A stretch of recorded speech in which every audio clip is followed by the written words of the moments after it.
Hello friends, welcome to my channel Study with Shruti. So guys, let's start our next topic that is healthcare associated infections या फिर hospital acquired infections. ठीक है, hospital acquired infections या फिर health care associated infections वो infection होते हैं जो पेशेंट हॉस्पिटल में एडमिट हो रखा है किसी डिजीज़ के ट्रीटमेंट के लिए, उसके एडमिट होने के बाद हॉस्पिटल की वजह से मतलब कोई भी इन्फेक्शन उसके पास है कि कोई ऐसा पेशेंट हमने उसके पास छोड़ दिया है या कोई एसेप्टिक टेक्निक्स जो हैं यूज़ हुई हैं जिसकी वजह से उसको इन्फेक्शन हो गया है, तो वो सारे इन्फेक्शंस होते हैं हॉस्पिटल एक्वायर्ड इन्फेक्शंस या फिर हेल्थ केयर एसोसिएटेड इन्फेक्शंस। ठीक है,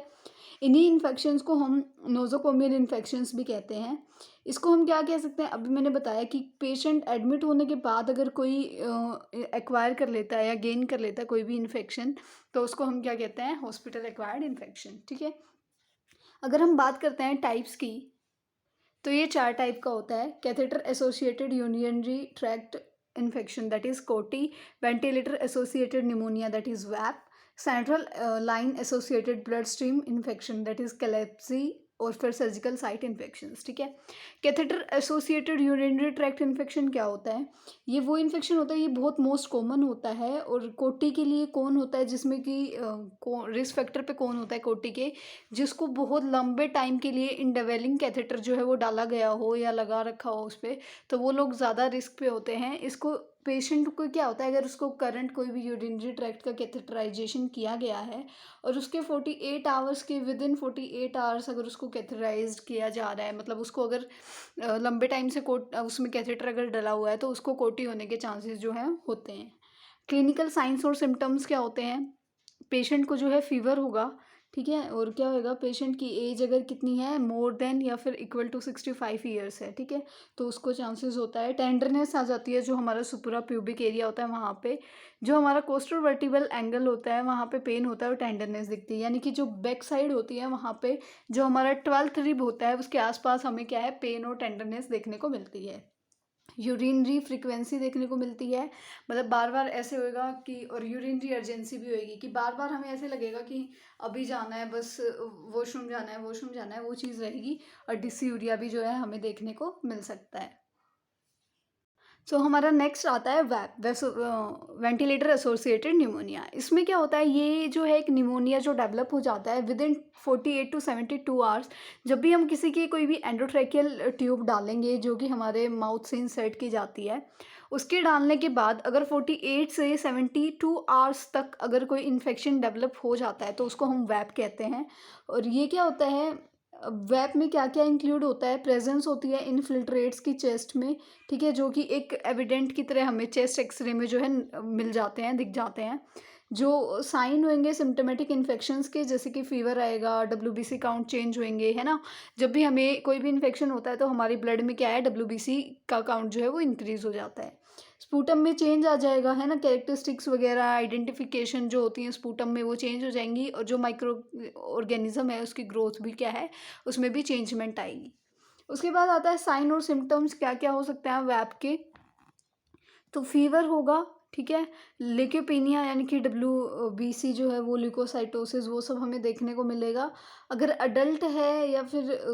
70 ईयर्स ओल्ड के मतलब कम है या ज़्यादा है, तो इसमें क्या होगा, जो मेंटल स्टेटस है वो अल्टर हो सकता है, और कोई और रिकॉग्नाइज्ड एज सच केस जो है वो नहीं नहीं मिलता है। ठीक है, उसके बाद कंसोलिडेशन हो जाता है लंग्स में, यानी कि जो एयर है वो रिप्लेस हो जाएगी फ्लूइड से, यानी कि धीरे धीरे क्या है, पस फॉर्मेशन जैसा कुछ वहाँ पे बनना शुरू हो जाएगा जो हमारे लंग्स होते हैं वहाँ पे। ठीक है, उसके बाद प्रिवेंशन क्या कर सकते हैं हम, पूरा एक बंडल होता है वेंटिलेटर की प्रिवेंशंस का, कि हम हेड को अच्छे से एलिवेट कर सकते हैं, है ना। उसके बाद सेडेशन जो है उसको देख सकते हैं, अर्ली एक्सर्ट्यूबेशन, मतलब अगर ट्यूब की वजह से प्रॉब्लम हो रही है तो हमें उसको जल्दी से जल्दी निकाल देना होता है। अच्छे से ओरल केयर प्रोवाइड कर रहे हैं, अगर अंदर पस फॉर्मेशन हो गई है या ज़्यादा ही फ्लूइड हो गया है लंग्स में, तो हम उसको सक्शनिंग के थ्रू भी बाहर कर सकते हैं, और सारी सेप्टिक टेक्निक्स को हम यूज़ करके जो है अच्छे से कर सकते हैं। उसके बाद आता है कलेप्सी, यानी कि हमारा next central line associated blood stream infection. इसमें क्या होता है, सब क्लेवियन या फिर जुगला वेन में जो है इंसर्ट किया जाता है, और कैटर लाइन जो सेंट्रल लाइन होती है उसको, और ये इसमें क्या होती है, 3 ओपनिंग जो है सेंट्रल लाइन में होती हैं। ठीक है, कैलेप्सी का एक जो ये भी एक common health care associated infection है। कैलेप्सी भी क्या होता है, जो 48 आवर्स के अंदर सेंट्रल लाइन के इंसर्शन के बाद कोई भी इन्फेक्शन अगर होता है तो उसको हम कैलेप्सी कहते हैं। होस्ट फैक्टर्स क्या क्या हो सकते हैं, मतलब जो रिस्क को इंक्रीज कर सकते हैं कैलेप्सी होने का, अगर क्रोनिक इलनेस है, हीमोडायलिसिस है, मेलिग्नेंसी, गैस्ट्रोइंटेस्टाइनल ट्रैक्ट के डिसऑर्डर्स हैं, यानी कि कोई भी अगर क्रोनिक बीमारी अगर पेशेंट को है, जैसे कि हीमोडायलिसिस है, उसके बार बार जो है ब्लड को अच्छे से उसकी किडनीज वगैरह प्रॉपरली वर्क नहीं कर रही हैं और हमें डायलिसिस का प्रोसेस जो है करना पड़ता है, या फिर एक ह्यूज गैस्ट्रोइंटेस्टाइनल ट्रैक्ट, ठीक है, हमारी जो गैस्ट्रिक की या फिर हम कह सकते हैं ईसोफेगस का या स्टमक का या इंटेस्टाइन का अगर कोई डिसऑर्डर है तो उस केस में, या फिर जो हमारे लंग्स हैं वहाँ पे हाइपरटेंशन बन रही है, वहाँ पे प्रॉब्लम है, तो उस केस में जो है इंक्रीज हो सकता है कैलेप्सी का रिस्क। उसके बाद अगर पेशेंट इम्यूनो सप्रेस्ड है, यानी कि पेशेंट की जो इम्यूनिटी है वो बहुत ज़्यादा वीक है, या फिर उन्होंने अभी अभी ऑर्गन ट्रांसप्लांट कराया है, या फिर डायबिटीज़ मेलाइटस, यानी कि जो शुगर लेवल बॉडी में अगर ज़्यादा है या कम है, अगर वो प्रॉब्लम है तो भी हमें क्लेप्सी का रिस्क जो है इंक्रीज़ हो जाता है। अगर पेशेंट माल न्यूट्रिशन है, वो अच्छे से माल नरिश्ड है, वो अच्छे से खा पी नहीं रहा था, या उसकी बॉडी एब्जॉर्ब नहीं कर पा रही थी, अगर वो कोई इशू है। उसके बाद अगर पेरेंटल न्यूट्रिशन अगर दिया जा रहा है, यानी कि वो खुद से खा नहीं पा रहा है, सारा जो न्यूट्रिशन है उसको आईवी के थ्रू, ठीक है, सीधा वेन्स वगैरह के थ्रू जो है उसको दिया जा रहा है, ठीक है, एडवांस्ड एज है, यानी कि बढ़ती हुई एज है, ओल्ड एज है, ठीक है, तो उस केस में हो सकता है। अगर स्किन अपनी इंटीग्रिटी लॉस्ट कर चुकी है, यानी कि बर्न का केस है ना, जैसे बर्न हो जाता है पेशेंट तो स्किन की जो इंटीग्रिटी है वो लॉस हो जाती है, तो उस केस में, या फिर लंबे टाइम से पेशेंट जो है वो हॉस्पिटल में है और उसको क्या है, इंसर्जन लाइन जो है वो लगी हुई है। अब हमें क्या क्या साइन एंड सिम्टम्स देखने को मिलेंगे, फीवर और चिल्स देखने को मिलेगा जब जब हमें इन्फेक्शन होता है, ठीक है, जहाँ पे इन्फेक्शन है वहाँ पे हमें बहुत ज़्यादा पेन, स्वेलिंग, ठीक है, डिस्चार्ज और रेडनेस वहाँ पे हमें देखने को मिलेगी, और जो ब्लड का फ्लो है वो बहुत कम हो जाता है, और जो सेंट्रल लाइन है वो ब्लॉक भी हो सकती है, ठीक है, no back flow in the central line, ठीक है, वहाँ पे ब्लॉक भी हो सकती है वो चीज़। उसके बाद लास्ट आता है सर्जिकल साइट इन्फेक्शन। अब इसमें क्या होता है, जो ये मेजर रीज़न किस वजह से होता है, हॉस्पिटल मोर्बिडिटी, यानी कि हॉस्पिटल में अगर कोई डिजीज़ है उसकी वजह से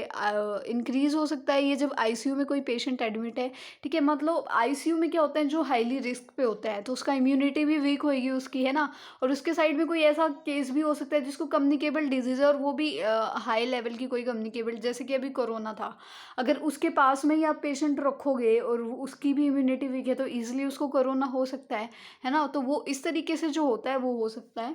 उसके बाद डबलिंग मोर्टेलिटी रेट को भी ये इंक्रीज़ कर सकते हैं, उसके साथ साथ जो ओवरऑल लेंथ होती है हॉस्पिटल स्टे की वो भी क्या है, यहाँ पे इंक्रीज़ हो जाती है। एसएसआई जो इन्फेक्शन होता है वो इन सीज़न का जो साइट होती है, मतलब जिसमें अंदर के सर्जरी कोई हो रही है, इन्वेजिव सर्जिकल अगर प्रोसीजर है तो ही उसी केस में जो है हमें देखने को मिलता है। अब इसके बाद रिस्क फैक्टर कैसे हो सकता है, पेशेंट की अगर हम बात करें, एडवांस एज है ना, या फिर क्या है, पुअर न्यूट्रिशनल स्टेटस है, डिजीज़ कंडीशन कोई ऐसी है, डायबिटीज़ है, किडनी फेलियर है, या इम्यूनो सप्रेशन कोई स्टेट है, यानी कि एचआईवी वगैरह की कोई भी स्टेट है, और तब किसी का अगर हम सर्जरी कर रहे हैं तो प्रॉब्लम है, स्मोकिंग हो गया, ठीक है। अब ऑपरेटिंग फैक्टर्स क्या क्या हो सकते हैं, अगर अच्छे से शेविंग नहीं की है साइड की और वहाँ पे बाहर अगर कोई जम रह गया तो वो अंदर जा सकता है, और अगर ऑपरेशन की लेंथ बहुत ज़्यादा बड़ी है, मतलब अच्छा टाइम ज़्यादा लग रहा है तो वो चीज़ है। कोई भी फॉरेन मटेरियल अगर यूज़ हो गया सर्जिकल साइट पे, अगर वो आ गया, अटैच हो गया गलती से, या अच्छे से जो इंस्ट्रूमेंट थे वो क्लीन नहीं है, तो वो जो चीज़ होती है उसकी वजह से भी हो सकता है। अगर हम कोई ड्रेन डाल रहे हैं सर्जिकल साइट पे, कि हम डालते हैं कई बार ये ड्रेनेज करने के लिए, ड्रेन करने के लिए, तो उस केस में अगर वो अच्छे से नहीं डली या उसमें कोई प्रॉब्लम आ गई तो वहाँ पे वो कर सकती है। और अगर पुअर क्लोजर है वाउंड का, अच्छे से जो है स्टिचेस नहीं लगाए हैं, सुचरिंग अच्छे से नहीं की है, ड्रेसिंग अच्छे से नहीं की है, तो उस केस में भी क्या है, हमें एसएसआई यानी कि सर्जिकल साइट इन्फेक्शन देखने को मिल सकता है। अब साइन एंड सिम्टम्स क्या होते हैं? सर्जिकल साइन सिम्टम्स क्या है? 5-7 डेज़ बाद देखने को मिलते हैं, जब भी हम ऑपरेट कर चुके होते हैं उसके बाद, और ये डेवलप होने में 3 वीक्स भी ले सकते हैं आफ्टर द सर्जरी। पेशेंट को प्रोस्थेसिस की जो है नीड होती है यहाँ पे, यानी कि आर्टिफिशियल जो मेड लिम्ब होता है उसकी यहाँ पे वो होती है। और मोस्ट कॉमन क्लिनिकल फीचर क्या आते हैं? इरेथमा देखने को मिल सकता है, मतलब रेडनेस, ठीक है। लोकलाइज पेन होएगा, जहाँ पे भी इंसिजन वगैरह है, एरिया है जहाँ पे भी सर्जरी हुई थी वहाँ पे पेन देखने को मिलेगा। पस का डिस्चार्ज हो सकता है माउंट से, क्योंकि इन्फेक्शन है तो वहाँ से होएगा। वुंड डिज़ेंस देखने को मिल सकता है, और वहाँ पे फीवर जो है हमें वो भी देखने को मिल सकता है।